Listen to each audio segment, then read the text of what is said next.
Photography can be an expensive passion, but do you really need to break your bank to get professional quality photos? In this video, I will show you how to manage cost without investing in expensive camera gear while still capturing some stunning, beautiful photos.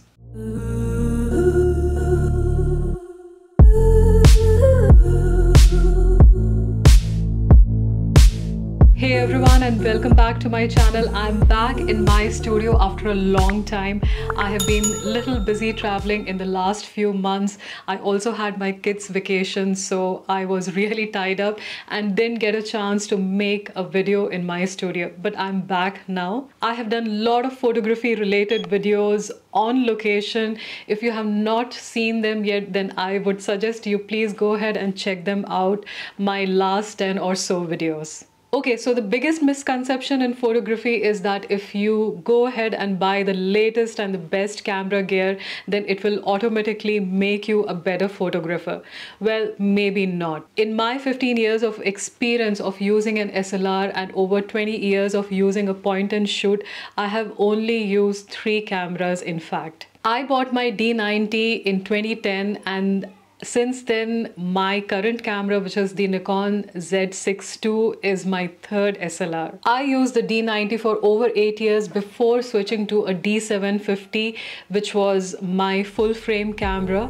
And some of my fondest memories and photos are from D90, especially when my daughter was a baby. And I know I will definitely cherish those photos forever. So the moral of the story is you don't have to switch to the latest gear or camera to take better photos. Well, high-end camera and lenses may help, but creativity is what will matter more as a photographer. So I'm going to show you few ways in which you can still keep your budget under check yet take professional level photos in this ever-changing world of photography with so many cameras coming out every day.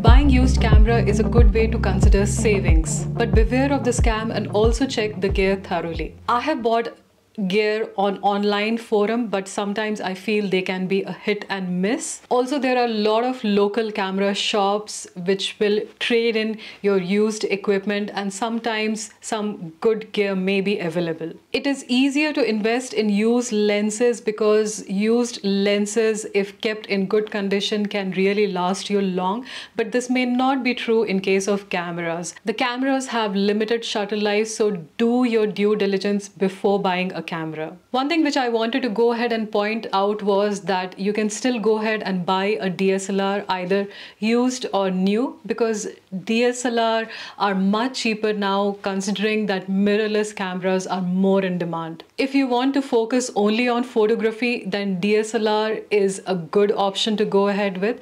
But if you want to go ahead and create videos, then I would still suggest that you go and buy a mirrorless instead. And this is my warning.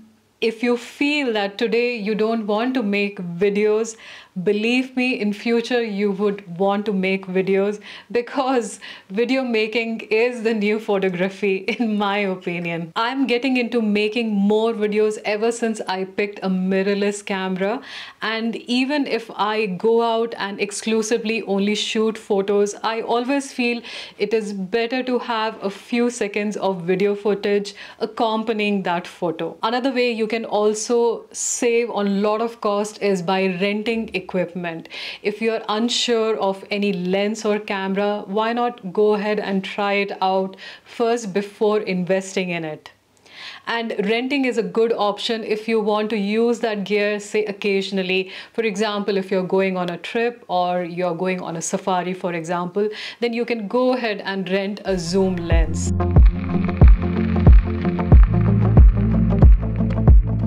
Today there are so many amazing companies like Viltrox, Samyang, 7 Artisan, which make professional lenses at a very affordable price. Even a few years back, I wouldn't have recommended a third-party lens. Maybe I would have recommended a Sigma, which are as expensive as native lenses. And by the way, right now I'm shooting on a Sigma 35 1.4 lens. But these newer companies are making lenses at par, if not better than the native lenses. I use a Viltrox 20 and a 24mm lens which I bought this year, and it has not disappointed. Especially if you are a beginner photographer and want to dive into the wide world of photography, then third-party lenses are way to go. Few things which you should absolutely remember about buying third-party lenses. A lot of them are manual lenses, and I would suggest going with an autofocus lens, especially if you're a beginner.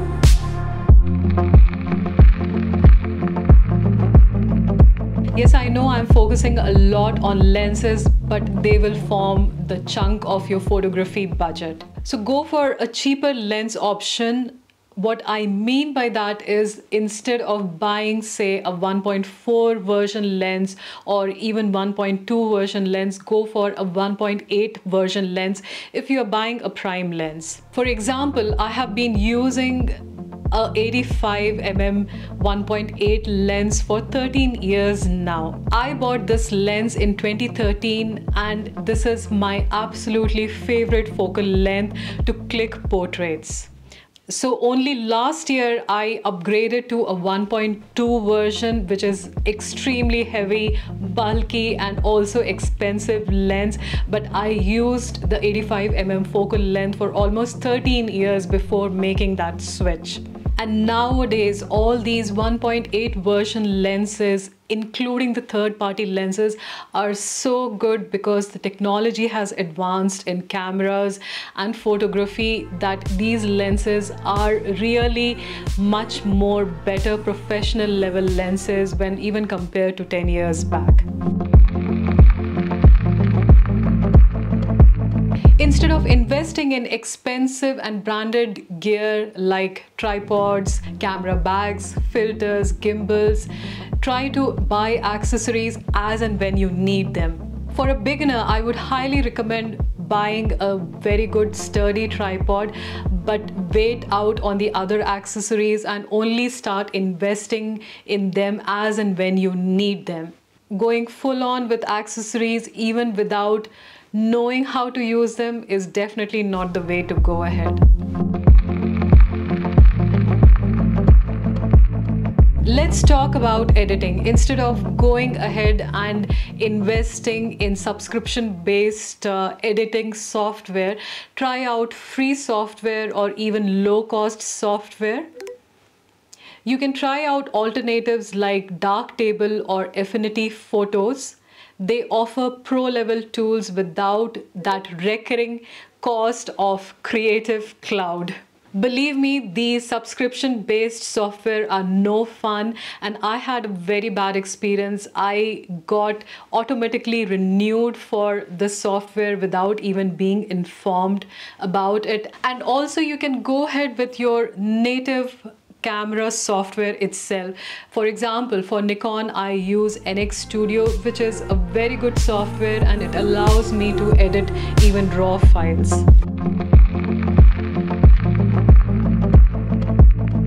I know photographers who are obsessed with strobe lighting, that is artificial lighting, but for most part of my photography journey, I have only used natural light. You need to know how to use natural light for your photos. It's a freely available light source and the best lighting in my opinion. And of course, you can go ahead and invest in some artificial lighting as and when your skill progresses. And I absolutely love natural backlighting, so much so that in my short span of being a YouTube creator, I have already made 3 videos on backlighting, which you can check out here, here, and here. Well, actually, I made 4 videos. The 4th one also you can check out, which somehow I have made it about backlighting. Finally, I have spoken a lot about how to save cost on your equipment. In this segment, I will actually show you how to save cost when buying some affordable gear and lenses. I have given a price both in Indian rupee and also USD, and I have checked out these rates as of making this video on Amazon websites, both in India and as well as in US. And I'm not going with the cheapest option, but I'm going with the option of a gear which I feel will last you for a long time, and also something which will stay relevant for a long time. So for a basic camera, I would suggest for Nikon, you can go ahead and get a Nikon Z52, which is one of the latest Nikon mirrorless camera.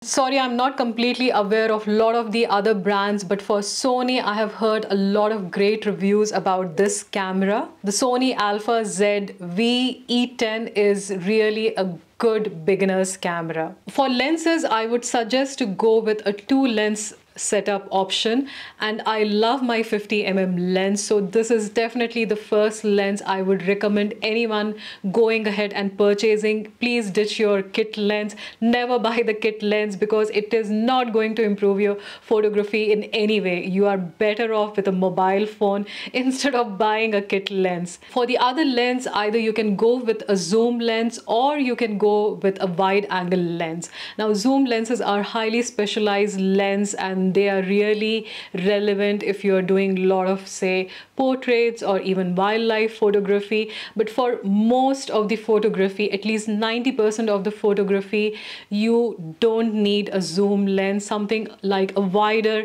lens, say like a 24mm lens or even a 35mm lens, are more versatile, which you can shoot for a lot of different genres of photography. So I suggest a Viltrox 50mm f2 lens, which is available on the Z mount. And for Sony, a 50mm FE lens is also a good option. And for a wide angle lens, I already own this amazing, wonderful lens from Viltrox, the 20mm, and I also have a 24mm lens. If you want to get into video making as well with your camera, then definitely buying a microphone is quite essential, but obviously you can upgrade it as and when you start making videos. I highly suggest a DJI Mic Mini, which is a quite affordable microphone. For accessories, I would suggest a good sturdy tripod.